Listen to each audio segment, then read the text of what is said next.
KPM.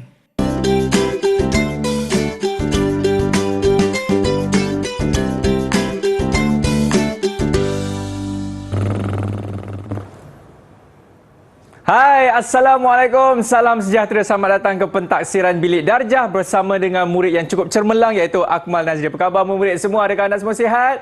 Alhamdulillah. Baik, kepada anda yang menonton pentaksiran Bilik Darjah kali ini terutamanya mungkin ada di kalangan guru-guru maupun ibu bapa ataupun murid-murid yang mengambil mata pelajaran pengajian dalam kejuruteraan mekanikal. Anda kena ini dia, setia bersama dengan saya. Kerana apa? Kerana kita bakal bersama dengan seorang guru yang cukup hebat. Siapakah beliau? Jom kita tengok profil guru kali ini.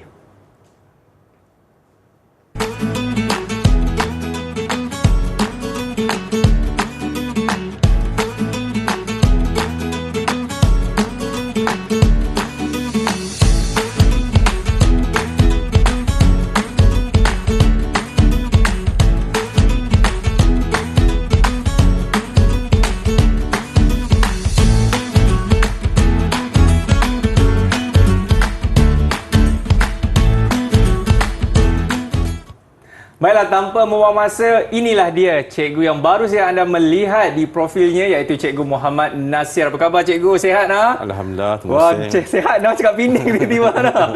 Okey, cikgu, kali ini cikgu akan menerangkan pentaksiran Bilik Darjah bagi mata pelajaran pengajian dalam kejuruteraan mekanikal, betul? Ya, betul. Ya. Tapi sebelum kita mulakan, izinkan saya juga untuk memperkenalkan juru bahasa isyarat kita kali ini iaitu Cikgu Nur Hayati. Apa khabar Hayati? Wah, panggil macam kawan. Sihat cikgu Okey. Alright, saya pasti Cikgu Nur Hayati pun sudah bersedia dan saya pasti anda yang menonton pun sudah bersedia. Jadi cikgu, boleh kita mulakan? Boleh, insya-Allah. Inilah dia pentaksiran Bilik Darjah bagi mata pelajaran pengajian dalam kejuruteraan mekanikal. Silakan Cikgu Muhammad Nasir. Okay, terima kasih. Assalamualaikum warahmatullahi wabarakatuh dan salam sejahtera. Okey. Jadi untuk kali ini pentaksiran Bilik Darjah PBD kenalan kepada daya. Dalam kejuruteraan mekanikal ni dia ada satu topik iaitu daya. Okey, seterusnya di mana matlamat kesayangan dalam pengajian kejuruteraan mekanikal ni adalah menghasilkan murid yang menguasai asas ilmu pengetahuan, kemahiran, penilaian dalam bidang kejuruteraan, dan satu lagi kita membentuk minat, memberi motivasi kepada murid dan akhirnya menjadi harapan untuk menjadi seorang jurutera yang kreatif dan inovatif pada masa hadapan, insya-Allah. Okey, kita teruskan lagi insya-Allah. Okey, dengan PBD ni, dengan PBD di mana kita dapat kenal pasti perkembangan murid tu dalam dan luar kelas. Okey. Yang kedua pula, kita tahu kekuatan kelemahan murid itu sendiri dengan PBD. Dan seterusnya, kita dapat memperbagaikan kaedah pengajaran kita untuk anak murid kita dalam kelas dan selalu di luar kelas. Okey, seterusnya dapat membuatkan tindakan yang selanjutnya untuk murid yang lemah dalam kelas. Kalau segi lemah ni, dia bukan kurang upaya. Dia mungkin slow sikit, itu je. Dia cepat, dia akan bergerak tapi dia lambat sedikit. Okey, kita terus lagi insya-Allah. Okey, bahan rujukan yang kita guna dalam PKM dalam pengajian kejuruteraan mekanikal. PKM ni sensitif tapi cikgu maklumkan pengajian kejuruteraan mekanikal. Okey, seterusnya lagi insya-Allah.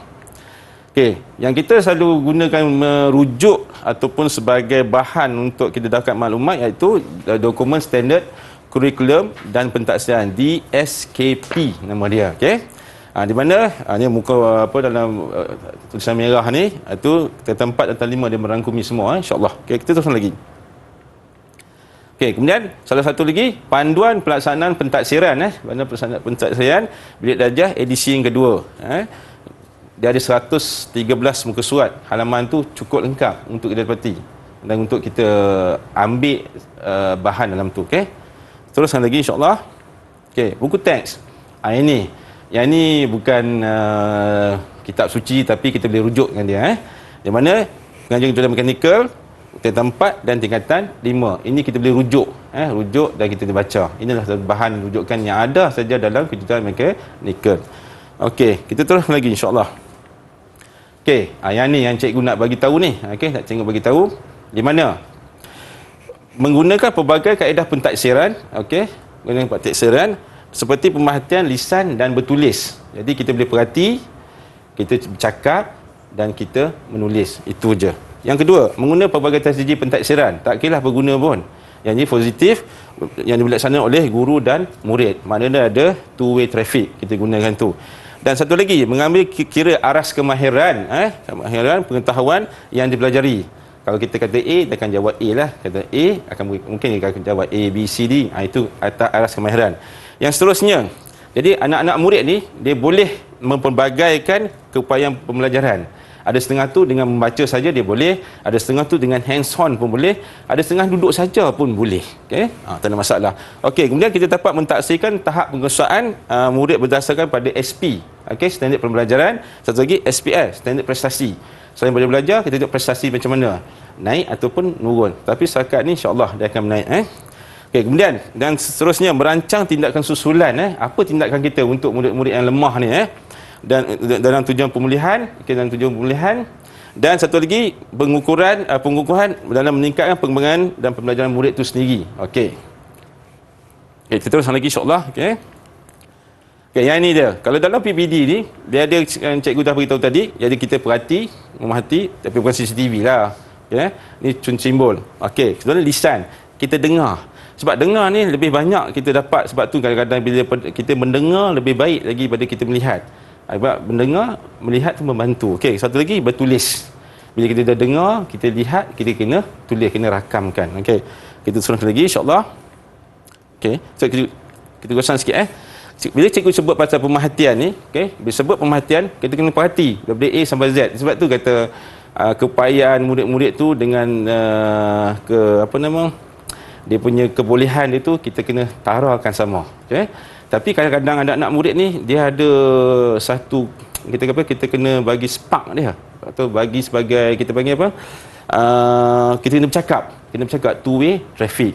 Jadi dalam PBD nanti yang cikgu akan bentang lagi slide seterusnya, kita akan suruh bercakap, satu lagi kita biarkan dia menulis. Bila menulis baru dia ingat, bila kita tulis barulah kita ingat. Okey, insya-Allah. Itu dia. Ada pemerhatian, ada lisan dan juga bertulis. Itulah di antara 3 kaedah di dalam pelaksanaan PBD dalam PKM Sekolah Menengah. Betul Cikgu Muhammad Nasir. Okey, kita nak berhenti rehat dulu pada anda semua, jangan ke mana-mana. Selepas ini kita akan kembali dalam pentaksiran Bilik Darjah.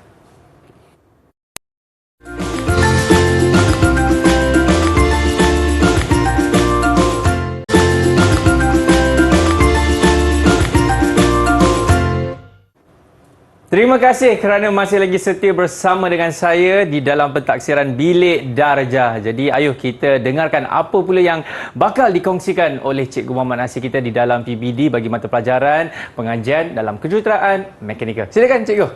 Okey, terima kasih. Alhamdulillah. Okey, seterusnya kita ke apa yang kita nak tengok, iaitu standard kandungan, standard pembelajaran dan standard prestasi. Ya. Di mana kalau dalam standard kandungan tu kita cuma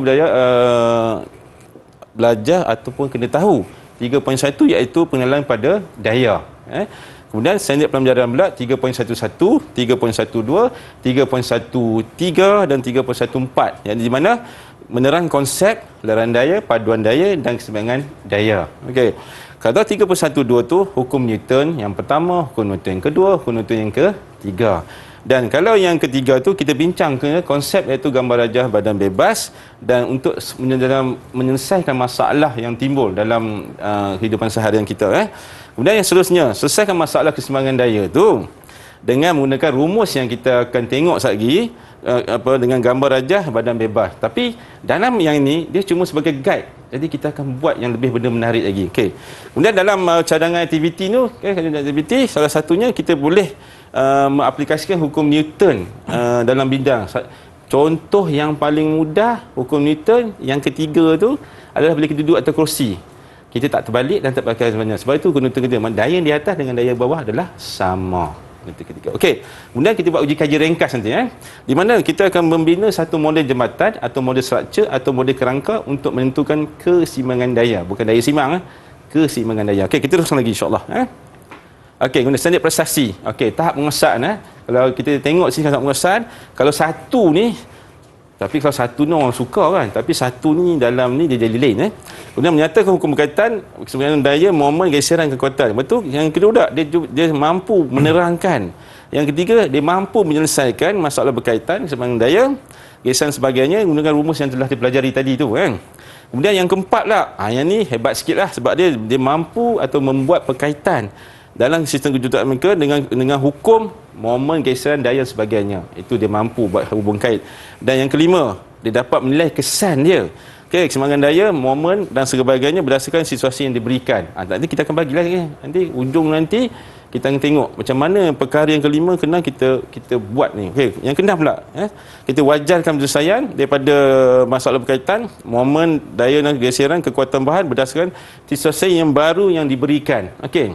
Jadi untuk dua, yang 5 dan 6 ni kita berdasarkan eksperimen dan projek. InsyaAllah. Okey, terus lagi. Okey, yang ni standard kandungan. Ini dalam buku teks dalam buku teks teks 4. Okey, jadi maknanya kita pengenalan berdaya, kita ceritalah sikit Tapi ini secara lisan kita cerita. Kita nak beritahu apa tu vektor, apa tu skala, itu di sini. Okey. Kalau tengok dalam sini ada gambar mesin rumput ni, mana daya kita tolak tu.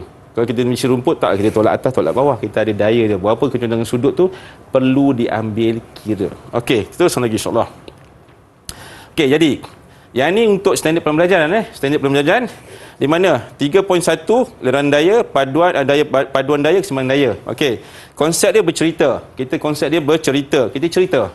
Macam kalau zaman-zaman dulu Tok Selampit, Awang Batir, dia cerita wayang kulit tu, ceritalah. Ada nulis dalam tu Kemudian kaedah PBD kita gunakan. Ni kaedah PBD, iaitu kita guna secara lisan dan pemerhatian. Dengar dan kita perhati. Okey, ini salah satu dia.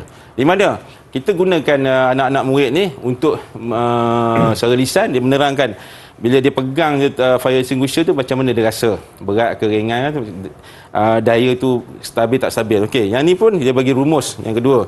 Yang ni penurunan tangga, contoh untuk orang OKU yang turun tangga ataupun orang yang mengalami sakit kaki, dia turun macam mana, daya atas, daya ke bawah tu adalah sama kadang. Okey, yang ni pula, ni bila kita tunjuk yang ni, dia waktu dia tolak troli. Okey, tolak macam ni bagus atau tolak macam yang ni atau yang ni lebih bagus aku. Itu kaedah pemerhatian dan lisan Sambil-sambil kita tengok dia buat, kita boleh bercakap dengan dia. Okey, terus lagi. Okey.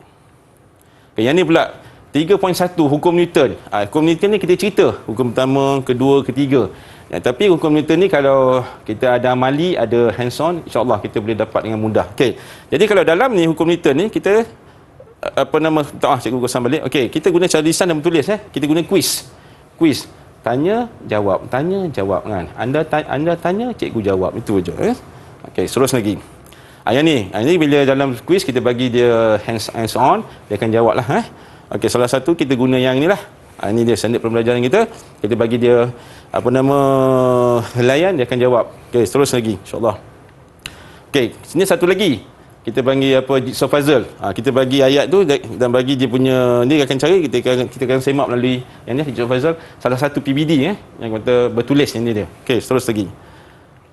Okey, yang ni pula 3.13 membincang konsep gambar rajah badan bebas dalam penyelesaian keseimbangan daya. Okey, kita bincang dia Jadi kaedah dia eksperimen. Bila sebut eksperimen, ada uji kaji. Lepas tu dalam uji kaji dalam PBD ni kita perhati lisan dan bertulis. Yang ni ada tiga-tiga kita gunakan. Kita perhati, kita tengok, lepas tu kita bercakap, bagi arahan sebagainya, berlaku two way communication, dan satu lagi kita minta dia tulis buat laporan sedikitlah Okey, teruskan lagi. Okey, di mana? Yang ni dia. Bila kita bagi satu rajah ni atau satu gambar atau satu benda mawujud ni, jadi anak-anak murid ni akan kirakan dia punya berapa panjang, berapa lebar dan berapa daya dia, kemudian mereka akan bincang lah. Ini aktiviti di luar kelas Dalam kelas mungkin kita rasa kurang selesa, panas sebagainya, jadi kita bawa ke keluar. Okey, itu salah satu PBD yang dilakukan insya-Allah. Okey, terus lagi. Okey, yang ni kita gunakan bahan yang terdapat dalam kelas atau dalam bengkel sebagainya, di mana kita gunakan tiga kotak kapur Ketiga kotak kapur. Yang ini untuk yang satu span yang dia tak ada tertulang. Okey, kita letak dia akan merentuh. Okey. Yang ni kita guna tertulang tertulang. Bila kita letak dia takkan menentuh. Yang ni kita ada satu word elemen merentasi kurikulum ataupun matematik merentasi kurikulum, di mana kita guna teorem Pythagoras dalam ni. Jadi situlah PBD dia Okey. Jadi maknanya benda tu kalau kita tengok, cikgu keluar sikitlah, stem tu dah ada dalam ni lah Dia nak buat jembatan, nak buat titi ke apa kan. Kalau orang di mana-mana pergi jembatan. Kalau orang Pulau Pinang ke, orang Kedah ke, orang belah-belah ni dia panggil titi. Harga juta-juta panggil titi. Tak mahu Terus lagi. Okey. Okey, yang ni pula. Yang ni Ini keseimbangan daya. Di mana kita gunakan, cikgu gunakan dalam kelas saja. Dalam bengkel, ada botol air, ada chopstick, atau ada baris pensel. Pensel kat sini tak nampak. Tu guna ada penutup spray ni. Cikgu gunakan untuk buat uji kaji. Ini keseimbangan daya ni. Okey, jadi bila hasil dia, kita tengok ni hasil macam mana. Okey, botol boleh duduk dengan baik di sini. Okey, jadi kita tengok video seterusnya lepas ni, insyaAllah.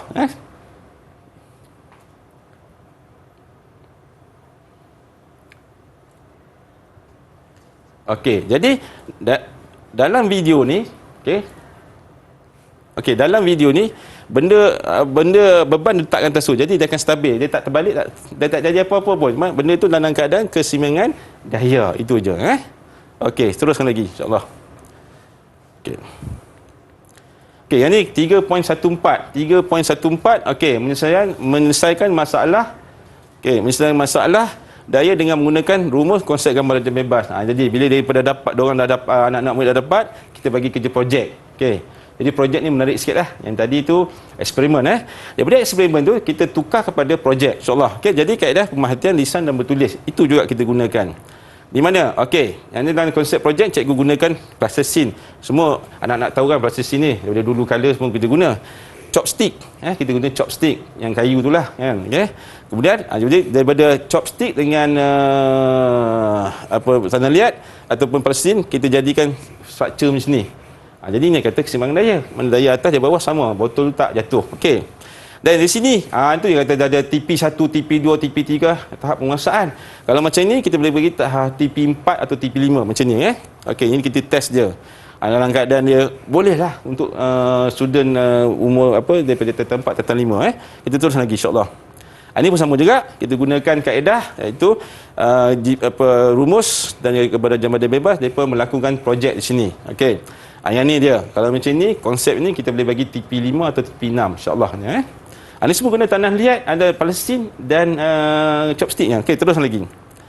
Ini pun satu, anak-anak murid berada di luar kelas kita melakukan sama ada dalam kelas atau luar kelas atau di luar waktu persekolahan insya-Allah. Okey, yang ni kita gunakan surat khabar lama yang kita gulung dengan lidah sate tu, kita pakai gam, kita jadikan struktur ni. Okey, cukup kuat struktur ni. Okey. Jadi kalau kita tengok uji kaji pun kita dah buat. Okey, kalau ikut TP nanti kita akan sentuh pasal TP. Macam ni dia dapat 4, yang ni dapat 6, yang ni dapat 5. Okey, tu TP tahap penguasaan Okey, seterusnya lagi. Ini satu projek yang ada kita buat dalam PBD. Okey, insya-Allah. Okey. Macam ni kan. Kita dah buat macam ni tadi ni, tapi kita boleh letakkan di atas pemberat. Tengok ketahanan dia tu.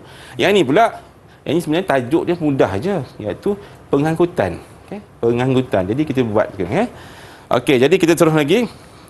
Okey, jadi ini projek yang kita gunakan buluh gadget. Kalau kita siapa pengakap dulu kita tahu gadget tu. Mana kuat tak kuat gadget tu bila dia ada dia punya bahan tu.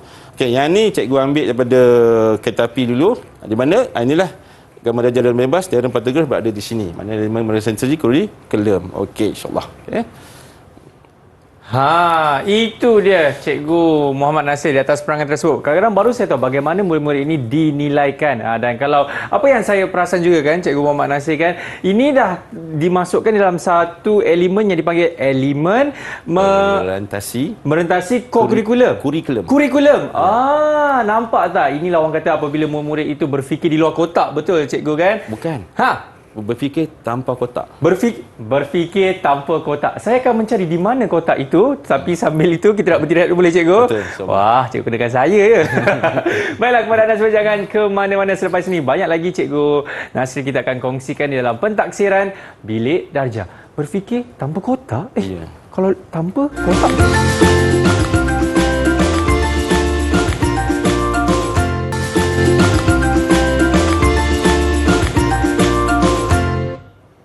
Baik, masih lagi menyaksikan pentaksiran Bilik Darjah bersama dengan saya Akmal Nazri dan juga Cikgu Nasir kita. Sekarang ni saya dah dapat jawapan berfikir tanpa kotak tu bagaimana Cikgu Nasir.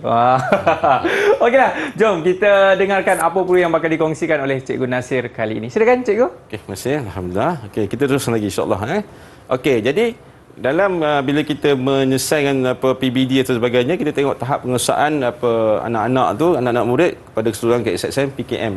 Contoh tahap satu, iaitu dia berupaya mengingat perkara asas yang berkaitan dengan kemahiran dan dalam bidang kejuruteraan mekanikal. Dia ingat. Itu yang paling asas lah. Kita tanya A, dia jawab A lah kan. Tapi kalau yang kedua tu, dia berupaya memahami pengetahuan kemahiran berkaitan dengan kejuruteraan serta mampu menterjemahkannya. Yang tadi tu kan, dia buat dalam projek tu paling minima tu je. Itu yang dia kata tahap 2 tu. Okey. Dan seterusnya tahap 3 pula dia kata dia berupaya mengaplikasikan pengetahuan dia, kemahiran dia berkaitan kejuruteraan mekanikal dalam situasi yang dihadapi. Contohnya bila kita cikgu bagi tahu kata cikgu nak buat satu struktur untuk pengangkutan atau untuk struktur untuk menampung ataupun struktur untuk menahan sesuatu benda. Jadi dia akan buatlah. Itu dia boleh fikir. Dia boleh kita berfikir tanpa kotak ya. Okay, kemudian yang keempat, bila dia dah buat tu yang keempat, dia boleh analisis, dia boleh fikir apa sebelum, semasa dan selepas apa akan berlaku. Okey. Apa situasi, apa kesan-kesan dia pada alam sekitar ke, pada masyarakat ke. Itu dia yang keempat. Dalam perkara yang dihadapi berdasarkan pengetahuan dan kemahiran yang dia boleh mengikut prosedur atau sistematik. Dia ada prosedur dia. Okey, nak. Okey. Kemudian yang kelima ni lah, dia kata berupaya menilai sesuatu atau perkara yang dia hadapi berdasarkan pengetahuan kemahiran yang terperoleh dalam untuk membuat keputusan. Okey, dia nak pergi jauh atau tidak. Itu kadang-kadang kita tengok dia buat satu model tu, tengok terbaik, mana dia dah fikir. Lepas ni kalau kata berlaku contoh celah A, aku boleh perbaiki tak celah A ni? Okey, dia perbaiki. Kalau berlaku celah B, kami panggil celah, maknanya ada sikit kerosakan lah. Orang kata dulu panggil cari celah, troubleshooting. Okey. Jadi untuk yang keenam, yang ni yang paling best ni, ini master dia kan, master copy kan. Berupaya menzahirkan idea secara kritis dan inovatif. Jadi bentuk yang dibuat tu memang kritis dan inovatif. Dan seterusnya dapat mendetektikan pengetahuan kepada pengetahuan dan kemahiran berkaitan dengan kejuruteraan mekanikal. Dia ada kait dengan kejuruteraan mekanikal. Kadang-kadang ada kat terbabah kat tu, tapi kita kena guide. Sebab tu kita kena perhati bila ada kita pemerhatian, lisan dan menulis. Jadi maknanya kadang-kadang dia terbabah kan. Okey, kemudian dalam menyelesaikan masalah serta merancang aktiviti dengan lebih efektif berdasarkan situasi yang dihadapi. Ini yang keenam. Bila kita tanya dia akan jawab. Kita tanya A, dia akan jawab A, B, C, D, E. Itu dah cukup, dah dapat 6 kan. Dan kita tanya apa kesan-kesannya. Sekarang ni pada alam sekitar, kita tanya pada alam sekitar. Okey, kita teruskan lagi insya-Allah. Okey. Lepas kita dah selesai, kita kena rekod, kena lapor. Itu kita yang kadang-kadang kita tengok dalam sistem online tu, kita nak nampak tengok PBD ni ada tak keputusan dia kan? Ada, insya-Allah. Mesti ada, wajib ada, dan kita kena laporkan. Okey. Yang pertama, kita rekodkan apa saja pergerakan, kita rekodkan, kita tulis. Kita bubuh nama dia, letak nama. Kemudian kita letak 3.11, 3.12, 3.13, 14. Dia dapat berapa? 3.11 dia dapat berapa? 5. Tahap penguasaan 5. Kalau 6 kita tulis senang lah dalam borang tu. Kemudian TP tahap penguasaan kita kata 3. Ini adalah untuk 3.1 sahaja. Kalau untuk yang 3.2 lain. Okay? Jadi ini 3.11, 3.12, 3.13, 3.14. Okay? Itu untuk yang ni. Okay, terus lagi. Okay, bila kita dah cikgu, bila kita dah letakkan dalam TP tadi tu yang kata modul 3 ni kan, modul 3 ni dia dah kita mix dah daripada 3.1, lepas tu 3.2, 3.3, 3.4. Dia ada daya, momen, geseran sebagainya. Kita campur dia dapat modul tu. Modul 1 lain, modul 2 lain Okey, kita terus lagi insya-Allah. Okey. Jadi bila kita dah kita minta maaf cikgu Gostam sikit. Bila kita dah nampak ni, ada tak pada student-student yang murid yang ada kelemahan atau tak capai tahap minimum, jadi kita kena buat plan atau plan intervensi Jadi plan intervensi ni kita kena rancanglah berdasarkan kepada murid tu sendiri. Kalau dia tak boleh nak berjalan, kita papah dia sikit. Kalau nak papah tak boleh, suruh duduk. Kalau dia tak boleh nak gerak, suruh dia ngesot. Itu saja. Kita kecil-kecil tu kan, kita mula kita duduk, lepas tu kita mengesot, lepas tu kita mengangkat. Ikut selurutan tu. Kalau budak-budak anak-anak ni, kita go stand sikit je. Okay, kadang-kadang terlalu laju, bukan dia lemah, dia slow sikit. Okay, teruskan lagi. Jadi kita sorry. Jadi kita dah masuk sini cikgu. Allahu Akbar. Okey. Jadi kita dah tahap penguasaan ni 4 point something ni kena buat sesuatu lah Ini satu. Okey, jadi pelan intervensi, okey. Pelan intervensi itu kena pasti kumpulan, masalah, perbincangan, pilih keutamaan dan pelan tindakan. Okey. Jadi selalu cikgu buat kita ginilah, kita berhubung dengan anak-anak murid ni, beri nasihat, peluang dan ruang untuk orang buat ni, peluang dan ruang. Okey, itu je. Kalau tak boleh kita buat kelas, hubungi bapa dan rujuk unit kaunseling. Okey, jadi selalunya benda yang rujuk kaunseling last sekali lah. Yang ni kemudian lah, selalu dua benda lah kita ni, sebab apa, anak-anak dekat dengan kita kan, kita jadi. Okey, jadi kalau kita tengok yang disenaraikan setakat ini, jangan buat terlalu banyak, nanti tak tercapai. Cukup yang ni. Okey, untuk plan intervensi. Okey, itu je. Itu dia, terjawablah sudah segala persoalan tentang bagaimana pentaksiran bilik darjah ini dilakukan, terutamanya bagi mata pelajaran pengajian kejuruteraan mekanikal. Tapi sebelum kita nak mengakhiri PBD kita kali ini, Cikgu Nasir, mungkin Cikgu boleh rumuskan apa yang Cikgu dah kongsikan mengenai PBD kali ini. Silakan, Cikgu Nasir. Jadi kalau kita segi rumusannya, apa jua kita buat pun, kita mesti ada sebelum, semasa dan selepas. Sebelum tu apa kita nak buat dulu? Okey, kita kena fikir dulu apa sebelum untuk mengatasi kelemahan anak murid kita kan. Kadang-kadang anak-anak ni dia tak boleh fikir dengan baik. Mana dia ada psikomotor dan kognitif kan. Itu kena ingat. Jadi kemudian sebelum, semasa kita dengan dia lah, waktu kita buat tu rumusan dia kan, kita buat dia, kita duduk dengan dia, tanya dia sebagainya. Kadang-kadang kita kena pegang dia. Dan kita kadang-kadang kata sikit-sikit ni kita kena bagi sikit ilmu tauhid kat dia lah. Kena belajar satu ibadah, itu je. Okey. Lepas tu yang akhir tu kita tengok keputusan terakhir tu kita dapat macam mana. Jadi macam mana pun kita kena guide dia. Dari semua rumusan ni, PBD ni, okey, dia secara langsung dia boleh membantu anak-anak ni untuk ke alam pekerjaan. Kerana ada 2-3 anak murid saya, bila dia guna PBD, dia buat tadi projek tadi, bila dia keluar, benda tu ada pengetahuan sedia ada masa dia bekerja, insya-Allah. InsyaAllah. Terima kasih banyak-banyak saya ucapkan kepada Cikgu Nasir, dan tak lupa juga kepada Cikgu jurubahasa isyarat kita, iaitu Cikgu Nur Hayati. Jadi sampai di sini saja pentaksiran bilik darjah kali ini bagi mata pelajaran pengajian kejuruteraan mekanikal. Jadi kita jumpa lagi kepada murid-murid semua. Saya doakan anda semua berjaya di dalam kehidupan anda. Saya Akmal Nazri. Assalamualaikum. Bye-bye.